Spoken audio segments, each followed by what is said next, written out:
this is Rebecca Kessler with Step Up Consulting. Today, we're going to take a little bit of a deep dive into our Insight Tool 2.0. So this first part, we've got quite a few tabs across the bottom that we're going to take a look at as we look down into student summary. There's a goal builder, vertical progressions, but we're going to start here with this cover sheet. So here we've got our 7-step standards-based IEP process. And so this really helps us collect all of that information about the student as we build that IEP and make sure that we fill out all of the correct sections in regards to their academic data. So we've got places to either link to their data, and then down here we've got boxes that we can fill in with more information. You'll notice there's this light teal color that gives you more information about tools that StepUp has to support your initiatives to develop a standards-based IEP. So we've got our proficiency scales and vertical progressions, which we'll take a look at. And then down here, as we design specially designed instruction, we'll take a look at our MAT tools as well, and then looking even further into appropriate assessment options. So we'll take a look at all of those tools through here. Something to note is that if you're using another software for special education for compliance purposes, that our tool, you can export everything as a PDF and upload these as documents into those compliance tools. So this first one I'll show you. So I just clicked that I was going to print. We can download this as a PDF after it's filled out, and we can upload this document by itself. We can also switch from current sheet to entire workbook. So as we go down, we have our entire workbook of everything where we've stored goals, we've stored progress monitoring, and this entire document can be uploaded to your compliance software as well. So we're going to take a look first. We have our ELA vertical progressions. We've got our continuum of ELA, and then over on this right-hand side, we have all of our measurement topics that we have the vertical progressions that shows how the standard changes. So these are all of our ELA ones with our writing, language, speaking, and listening a little down further. And then our math ones are over here. So we've got our K-12 math as well. Goes all the way into those high school courses. Whenever we're looking at one of these, I'm going to pull one up. Let's do NBT operations. So when we pull one of these up, what we're going to find is we can see that vertical progression for this operations category. We can see our priority standards are highlighted yellow. So for this one, we've got our kindergarten standard is highlighted yellow. We go down to first grade, we see a priority standard again here, but we've got 2 supporting standards. And so we can see how that changes as students get older. One of the benefits of this is that if I click into any of these priority standards, we can open up the digital map tool. So here we have our proficiency scale. We've got our essential language, our essential vocabulary, prioritizing expanded expectation, and we've got our 3.0 necessary skills to demonstrate proficiency, along with all of that state information about assessment at the particular grade level and standard. Further down, we've got our 2.0. This one helps us build out that SDI plan for what instruction we need to move students forward on that continuum. So we've got all of those linked within here as well. And then on the right-hand side, we have suggested goal language. So for an IEP, we want to make sure that goal is very specific to the child's needs and disability, but how to write that goal can be a challenge. So over here on the right-hand side, we have some suggested goal language that aligns to each of those priority standards. When I hover over that, we get a pop-up that has the MAT tool, but the student scale. Oh, I must have clicked the wrong one. We have the MAT tool, but the student scale. So what we'll be able to see is this has the standard students are working on here highlighted. And then further down, students can help track their learning so they can see how that progresses. And we know from the research that having students track their own learning and make that learning visible across time improves their outcomes. So we have those in supported student-friendly language so that we can help students do that a little bit more independently as they get older. So all of that's here for us. So back in our Insight tool, we are going to head to the goal builder. So this one, you've already identified all of that relevant data. You've started to unpack where those needs are and align to those standards. So here what we have is that we can fill out this light teal section. This follows the DESE standards and indicators. So it follows that SMART goal framework that's required from DESE. And then over here, you'll see it creates it kind of like a Mad Lib. So as you fill it out, it will provide that IEP goal language. So for specific, we are going to determine the meaning of unknown words. goodness, when reading using context clues. What's the level of accuracy? So those are here to support you. If you're a district level leader, you can help frame out more of this and scaffold this for your teachers. We're going to say it's at 80% on 4 out of 5 data days using visual cues. We're going to measure weekly, and we want the goal to be achieved by the end of the IEP cycle. So with all of that, you see that this gets populated. This is the one that's based on the formula. So if this is something we need to change for your district to be written the way that your district wants to talk about it, we can do that. But I'm actually going to copy and paste the goal from here. So this tells us use the one from down below. So I'm going to Control C on my keyboard, and then I'm just going to go to one of these goal tabs. I'm going to preview this student summary and we'll come right back. All I want you to see is that this goal language is empty. So what I'm going to do on goal number 1 is I'm going to click into their IEP SMART goal and I paste it. When I do that, I go back to student summary and now it's here. So as you build out those goals, the student summary will pull all of that into one location where you could print this sheet with all of their relevant goals just at a glance for either teachers or teaching staff to look at. So also on the student summary sheet, we're going to say that this is a sample student. We have their disability category. So I worked with students and teachers before where we have a student, maybe they are ADHD, so we think it's OHI, but they've actually qualified under specific learning disability.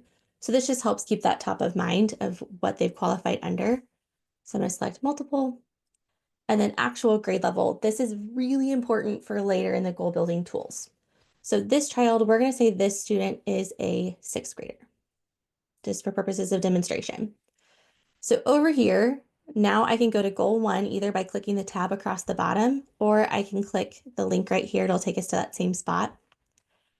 So now let's preview this, but I'm going to show you these drop downs first because this is kind of where the magic is. So up here at the top, this student is struggling in math.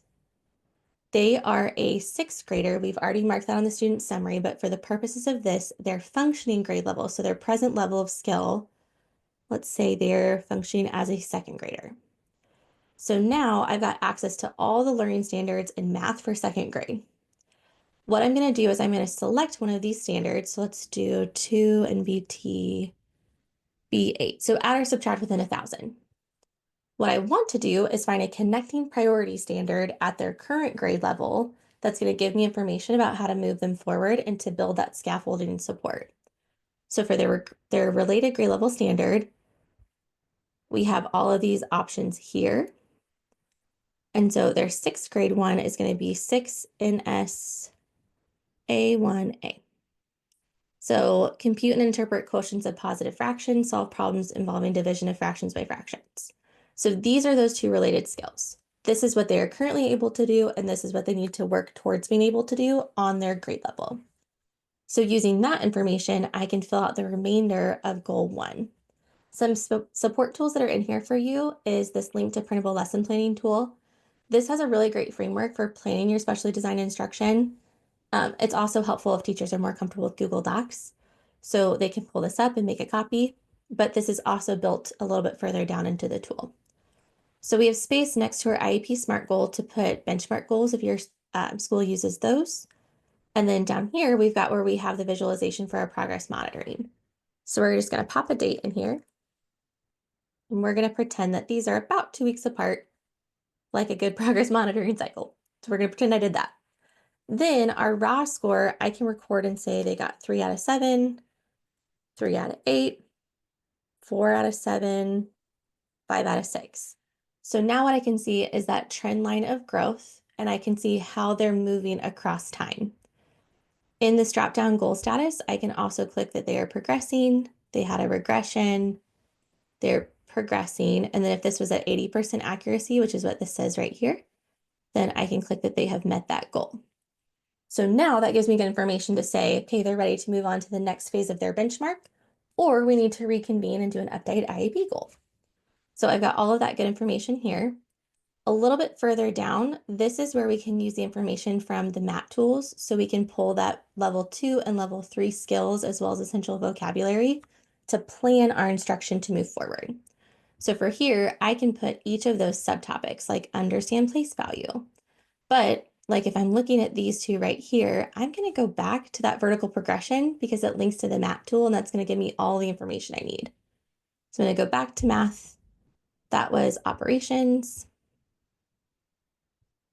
And then they're working on that 6th grade level. So that is this one here. So what I can actually do with that information is I can head down below into that scale and I can see, okay, well, at the 3.0 level, this is what they need to do. These are those skills. So I'm going to copy those skills, go back to my map planning tool down here, and I'm going to say, these are the things we need to work on. And so now I have a plan of these are the particular skills that scaffold to the proficiency level at their grade level. So then what I can do is I can say, I'm going to do the place value one in week 1. I may only plan 2 weeks in advance because if they're making more progress or less progress, I need to accommodate for that.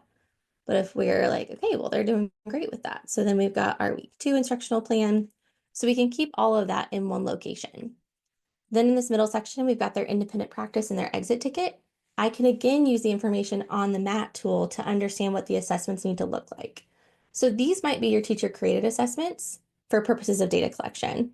So if I'm doing that 3 out of 7, 3 out of 8, 4 out of 7, what am I using to measure their success and progress? And then over here, we've got their MAP equivalent assessment. So some teachers I've worked with will be tracking their data and they'll say, well, the student's moving forward at they're progressing on their goals, but they're not able to demonstrate that understanding and that proficiency level on the MAP test or the EOC test. Some of it is just because students haven't been exposed to that. So then what we can do is we can go back to our MAP tool and I can look and see, well, how are they being assessed? How does the state of Missouri assess them? What does that need to look like? So I can say they need to be able to do something like this. So I'm just going to copy it and pull it over here. Now what I can use is I can use this information to generate multiple forms of that assessment to provide that practice to a student so that now they have a chance to demonstrate that level of mastery for the MAP or EOC. And so a conversation I just had earlier was that a lot of teachers are like, oh, this would be so helpful, understanding the connection between where they are and where they need to be, having all your progress monitoring in one location, having a goal builder where it helps fill in that language for you so you're not spending as much time doing that work. But this part can feel intimidating of doing all of that lesson planning. So the reason that's in here is that as a special educator, when I receive a new child on my caseload, and I go look through their IEP, there generally is not information about what learning strategies worked well for that child. What did that teacher already try last year or 2 years ago? So if they already know a certain strategy does not work well, I don't want to retest it whenever I have that student. I want to say, okay, that did not work, so I'm going to find something else. Or if they have really good information about, hey, this strategy worked really well for this kid and they're showing a lot of gains and growth, I want to continue that strategy so that instead of having that student start fresh and redoing that data every single year, we're able to expedite their learning and start to close that achievement gap. So it's helpful to have it all in one spot in one location. The other benefit is that whenever we go to print this document, it's preset to print in landscape. So I can have all of the lessons that I taught over time in this document to upload to my compliance software. And that way, if there's ever a question, I can validate the SDI I provided for that student. So it does help with compliance when it comes to those types of things. And then the last thing is over here, we have a support tab. And we just added one this morning, so I need to get on that. But over here, we've got a table of contents of how to use the tool, what things look like in the tool, because sometimes the person that is the head of the tool is not with the teacher when they're using it, so they can go back and reference these. We have written directions with visual cues. So it says, this is where you're going to find this information. This is how you access this. This is what it will look like. So we have those built in. And then for several of these, we also have video directions. So someone can see someone live explaining and clicking and showing what they're doing for navigation access.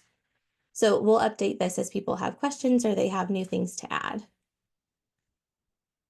And so either in the chat or if we want to come off mute, what questions do we have or what would we like to see more of?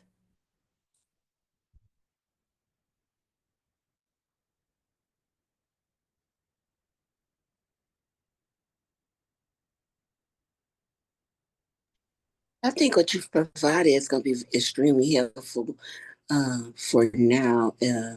From what I'm seeing, I don't see anything that would be needed extra. I like the fact that I can do the drop down box and see what strategies is working, and when they're not working, being able to say, okay, that did not work. Let me implement a new strategy and see how that will work. So for me, I'm loving. Good. That's what I was hoping for, is that as we transfer that information, teachers are like, this is easy to use and this saves me time, is a big thing for It, teachers. yes. Something that I had a great conversation before this call with a school district is how do we share this tool year after year? So what you want is you have one version of this workbook for each student.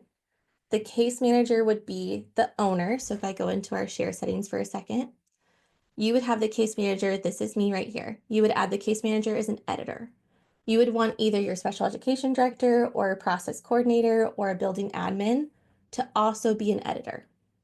What we then do is when the student transitions from fifth grade to sixth grade, that we then add their new case manager onto this existing file so they can see all that information. And then they will make a copy of the template and they will do the new year's information. So if we pretend that this version is for John and this is year 24 or 25, the following year we would make a new copy for John and make a 25-26. Or what we can do is we can export this entire file with, I just did Control P for print. We can export the entire workbook so we have a hard copy of all of the data and materials that we used for John for last year. We can upload that to our compliance software. Then we can clear the form so that John starts fresh this year, but we have access to all of that data.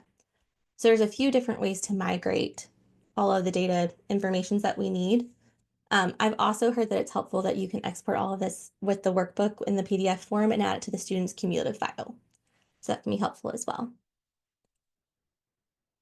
Any other questions or things we'd like to see?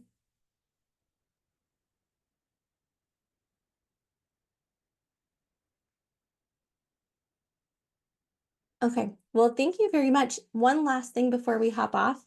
We have additional trainings that align to this tool. So we have one for creating high quality IEPs. A lot of districts that are like, we don't want to overwhelm teachers and we're going to scaffold it for teachers. So we're going to save this lesson plan and SDI plan for like our year 2. So year 1, we're just going to teach everyone how to do the progress monitoring and write the high quality goals. We have a half-day training that goes over the 7 steps based IEP process, developing those high quality IEPs, how to use that data and assessment, digging into those vertical progressions. And so we have that training. And then in addition to that, we have a half day specially designed instruction training that we can offer as well to help teachers really dig into how do we use that data to move the needle? How do we create that plan? And then how do we transfer that year over year so that we don't lose ground? So those are also available to support you as well. And with that, that is the end of our demo.